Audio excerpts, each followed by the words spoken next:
दक्कन के पठार का प्रहरी या फिर कहिए बोलती मीनारों का शहर। आज हम कर्नाटक के सबसे उत्तरी जिले बीदर की गहराई में उतर रहे हैं। हमारे पास इस इलाके के भूगोल, इतिहास, कला और आज की चुनौतियों पर एक बहुत ही दिलचस्प मोनोग्राफ है और हम ये समझने की कोशिश करेंगे कि आखिर पठार पर बसा ये शहर इतना खास क्यों है। कैसे ये संस्कृति, कला और इंजीनियरिंग का एक ऐसा संगम बन गया जिसकी मिसालें आज भी दी जाती हैं। बिल्कुल, और ये सिर्फ एक और ऐतिहासिक शहर की कहानी नहीं है। ये इस बात की पड़ताल है कि कैसे किसी जगह की जमीन, उसकी चट्टानें, उसके इतिहास को शक्ल देती हैं और कैसे अलग-अलग संस्कृतियां जब एक जगह मिलती हैं तो कुछ बिल्कुल नया और अनोखा बना देती हैं। बीदर की कहानी में आज के लिए भी कई सबक छुपे हैं, खासकर पानी और विरासत को संभालने के मामले में। तो फिर शुरू करते हैं। बीदर के बारे में सबसे पहली और सबसे हैरान करने वाली बात है इसकी लोकेशन। ये कर्नाटक, महाराष्ट्र और तेलंगाना के ट्राई जंक्शन पर है। एक चौराहा। हाँ, एक ऐसा चौराहा जहां कन्नड़, मराठी और तेलुगु भाषाएं और संस्कृतियां आपस में मिलती हैं। लेकिन कहते हैं इसका नाम कन्नड़ शब्द बिदुरु से आया है, जिसका मतलब है बांस। ये सोचना भी अजीब है कि जो इलाका आज अपनी चट्टानों के लिए जाना जाता है, वो कभी बांस के जंगलों से घिरा था। ये विरोधाभास ही बीदर की कहानी की शुरुआत है और इसका राज इसके भूविज्ञान में छुपा है। ये पूरा इलाका दक्कन के पठार पर है, जो करोड़ों साल पहले ज्वालामुखी के लावे से बना था। यहाँ बसाल्ट की सख्त चट्टानों के ऊपर लेटराइट मिट्टी की एक मोटी परत है और यही इसकी सबसे बड़ी खासियत है। अच्छा? ये पठार समुद्र तल से लगभग 674 मीटर की ऊंचाई पर है, जो इसे आसपास के मैदानी इलाकों से एकदम अलग कर देता है। मतलब एक कुदरती किला? बिल्कुल, एक प्राकृतिक किला। यही वो वजह थी जिसने इतिहास के बड़े बड़े शासकों को अपनी ओर खींचा। और इसी ऊंचाई की वजह से यहाँ का मौसम भी आसपास के इलाकों से ज्यादा ठंडा और नम रहता है। हाँ, इसे उत्तरी कर्नाटक की सबसे ठंडी जगह भी कहते हैं। सही। तो एक तरफ सामरिक सुरक्षा और दूसरी तरफ बेहतर मौसम, ये एक जबरदस्त कॉम्बिनेशन था। और यहाँ की मिट्टी भी कमाल की है। मोनोग्राफ में लिखा है कि ये हर जगह एक जैसी नहीं है। बीदर और हुमनाबाद में लाल लैटराइट मिट्टी है, तो औराद और भालकी में काली कपास वाली मिट्टी, जो दालों के लिए बेहतरीन है। सही कहा। और इसी लैटराइट मिट्टी में बॉक्साइट, चीनी मिट्टी और गेरू जैसे खनिज भी मिलते हैं। ये सिर्फ खनिज नहीं है, ये इस बात का इशारा है कि यहाँ मिट्टी से जुड़े उद्योग जैसे बर्तन बनाना बहुत पुराने समय से चले आ रहे हैं। अच्छा? तो आप देखिए कैसे एक ही भूवैज्ञानिक खासियत, ये लेटराइट की परत, इस जगह की सुरक्षा, मौसम, खेती और उद्योग सबकी नींव रख रही है। ये तो वाकई फैसिनेट करने वाली बात है। तो इस जमीन ने इतिहास को कैसे अपनी तरफ खींचा? बीदर का जिक्र तो मौर्य साम्राज्य के जमाने से मिलता है। हाँ, इसका इतिहास बहुत पुराना है। राष्ट्रकूटों की पहली राजधानी मयूरखंडी भी इसी जिले में थी। फिर कल्याणी के चालुक्यों ने बसवा कल्याण को अपनी राजधानी बनाया, जो उस दौर में ज्ञान और कानून का एक बहुत बड़ा केंद्र था।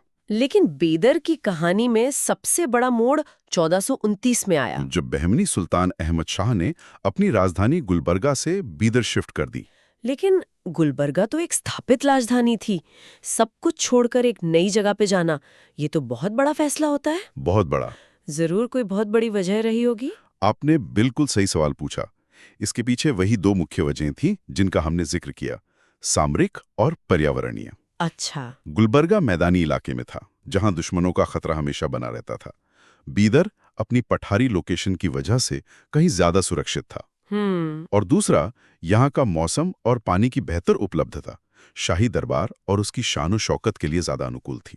और इसी के साथ बीदर का सुनहरा दौर शुरू हुआ। हाँ, इसी दौर में यहाँ फारसी वास्तुकला और संस्कृति का जबरदस्त प्रभाव पड़ा और इसका सबसे बड़ा उदाहरण थे प्रधानमंत्री महमूद गवान। महमूद गवान, वो सिर्फ एक प्रशासक नहीं बल्कि एक बहुत बड़े विद्वान थे। उन्होंने बीदर में एक शानदार मदरसे की स्थापना की, जो उस जमाने में आप समझिए ऑक्सफोर्ड या कैम्ब्रिज जैसा था। वाह! यहाँ दुनिया भर से छात्र और विद्वान पढ़ने पढ़ाने आते थे, जिसने बीदर को एशिया में ज्ञान का एक बड़ा केंद्र बना दिया। लेकिन महमूद गवान की कहानी का अंत तो बहुत दुखद हुआ था ना? है ना, बहुत दुखद। दरबारी साजिशों की वजह से सुल्तान ने उन्हें मौत की सजा दे दी। कहते हैं कि उनकी मौत के साथ ही बहमनी सल्तनत के पतन की शुरुआत भी हो गई। अच्छा। बाद में सल्तनत 5 हिस्सों में टूट गई और बीदर पर बारीज शाही वंश का कब्जा हो गया।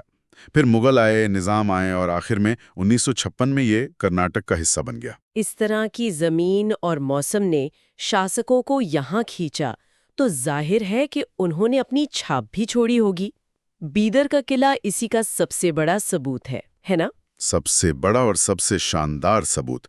बीदर का किला भारत के सबसे मजबूत किलों में से एक माना जाता है और इसकी सबसे अनोखी बात है इसकी तहरी खाई यानी ट्रिपल मोड सिस्टम। और कमाल की बात यह है कि ये खाइयां ठोस लैटराइट चट्टान को काटकर बनाई गई थीं।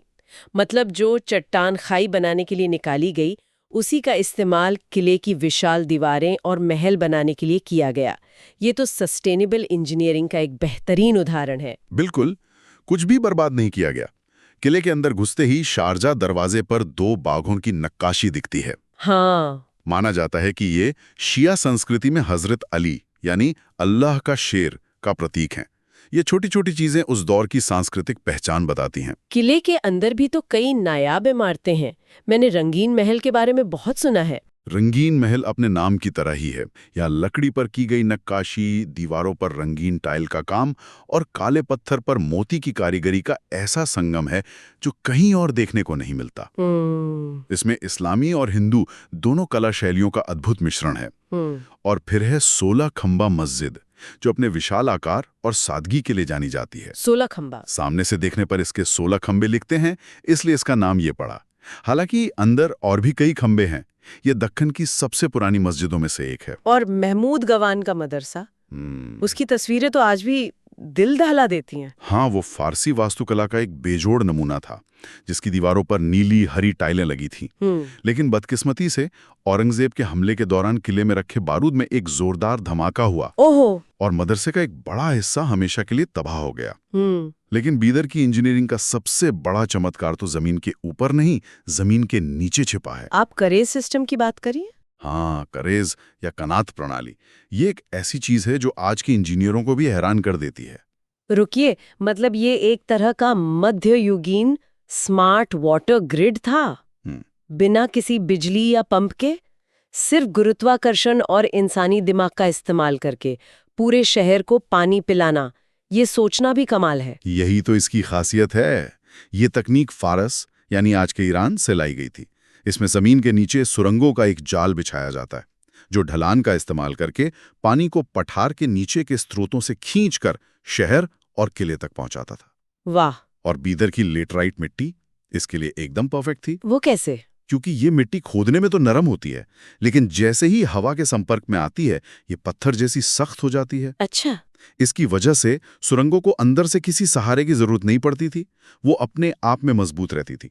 और जमीन पर थोड़ी थोड़ी दूरी पर हवा के लिए छेद यानी एयर वेंट्स बनाए जाते थे, जो सुरंगों में ताजी हवा पहुंचाते थे और मरम्मत के लिए रास्ता भी देते थे।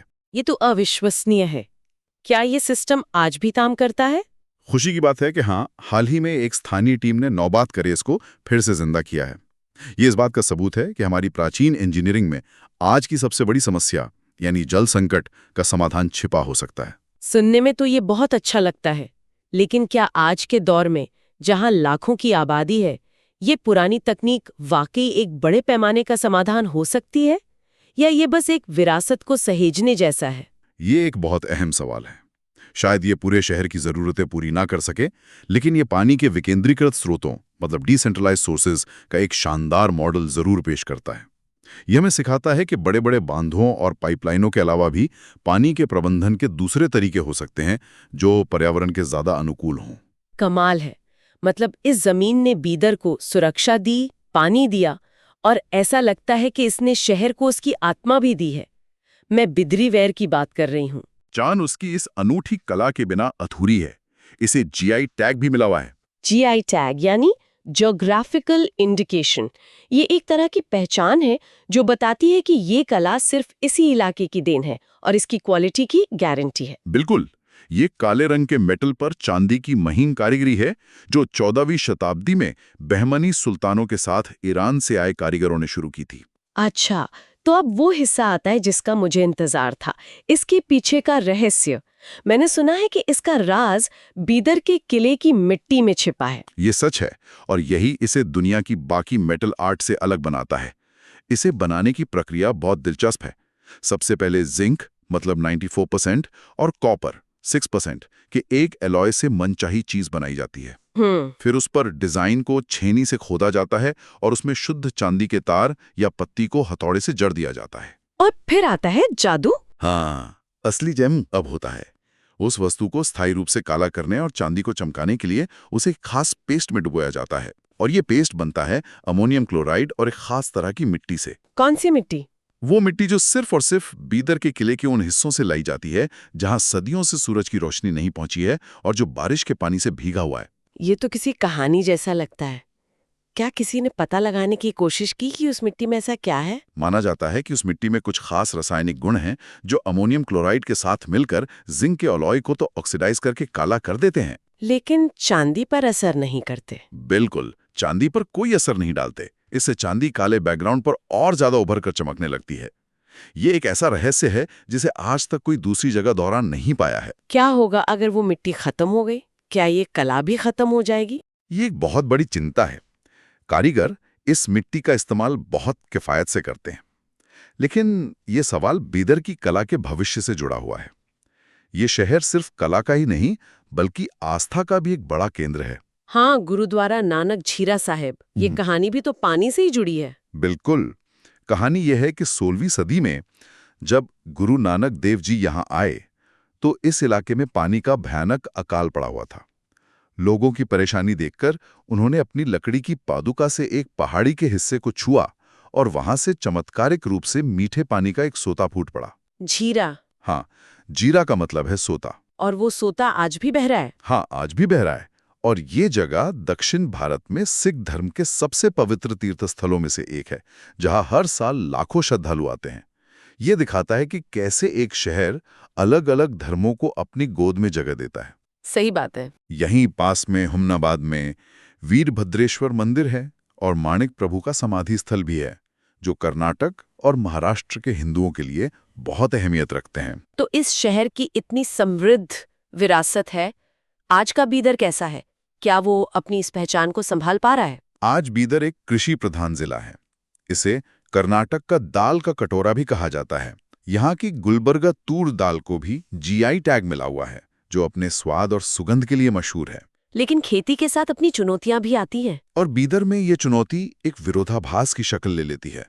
इसे बाढ़ और सूखे का विरोधाभास कहते हैं। अच्छा। ये एक अर्धशुष्क इलाका है जहां अक्सर सूखा पड़ता है, लेकिन जब महाराष्ट्र के बांधों से अचानक पानी छोड़ा जाता है तो यहाँ की नदियों में बाढ़ आ जाती है, जो खड़ी फसलों को बर्बाद कर देती है। मतलब किसानों के लिए तो ये दोहरी मार हो जाती है ना? बिल्कुल। और सबसे ज्यादा मुश्किल उन काश्तकारों को होती है जिनके पास अपनी जमीन नहीं होती। फसल बर्बाद होने पर उन्हें कोई सरकारी मुआवजा भी नहीं मिल पाता, क्योंकि जमीन उनके नाम पर नहीं होती। हालांकि मोनोग्राफ ये भी बताता है कि हाल के सालों में यहाँ की कनेक्टिविटी काफी बेहतर हुई है। हाँ, ये एक बहुत सकारात्मक बदलाव है। 2017 में बीदर कलबुर्गी रेल लाइन शुरू हुई और उड़ान योजना के तहत यहाँ से हवाई सेवा भी शुरू हो गई है। इसने इस ऐतिहासिक रूप से अलग थलग पड़े जिले को देश के बाकी हिस्सों से बेहतर तरीके से जोड़ दिया है। और शिक्षा के क्षेत्र में भी बीदर अपनी एक अलग पहचान बना रहा है। हाँ, यहाँ कर्नाटक पशु चिकित्सा, पशु और मत्स्य विज्ञान विश्वविद्यालय यानी KVAFSU का मुख्यालय है, और ये विश्वविद्यालय एक बहुत ही महत्वपूर्ण काम कर रहा है। ये यहाँ की देसी गाय देवनी की नस्ल पर शोध और संरक्षण का काम करता है। अच्छा। देवनी गाय सूखा झेलने की अपनी क्षमता के लिए जानी जाती है, जो इस इलाके की कृषि अर्थव्यवस्था के लिए बहुत जरूरी है। तो हमने देखा कि बीदर सिर्फ किलों और मकबरों का शहर नहीं है। ये एक जीती जागती कहानी है कि कैसे किसी जगह की जमीन उसके मुकद्दर को लिखती है, कैसे अलग अलग संस्कृतियां मिलकर एक नई पहचान बनाती हैं, और कैसे सदियों पुरानी तकनीक आज भी हमारे काम आ सकती है। बिल्कुल। बीदर आज एक ऐसे मोड़ पर खड़ा है जहां उसे अपनी शानदार विरासत को सहेजते हुए आधुनिक विकास की चुनौतियों का सामना करना है, और शायद इसकी कई समस्याओं का हल इसके अपने इतिहास में ही छिपा है। जैसे करेज प्रणाली, जिसने कभी इस शहर की प्यास बुझाई थी, वो आज के जल संकट से लड़ने की प्रेरणा दे सकती है। हमने बिदरी वैर के रहस्य की बात की, जो किले की मिट्टी में छिपा है। ये मुझे सोचने पर मजबूर करता है कि उस प्राचीन किले की नींव में, उन लेटेराइट चट्टानों के नीचे और कितने रासायनिक, ऐतिहासिक या शायद पुरातात्विक रहस्य दबे हो सकते हैं जो बस खोजे जाने का इंतजार कर रहे हैं।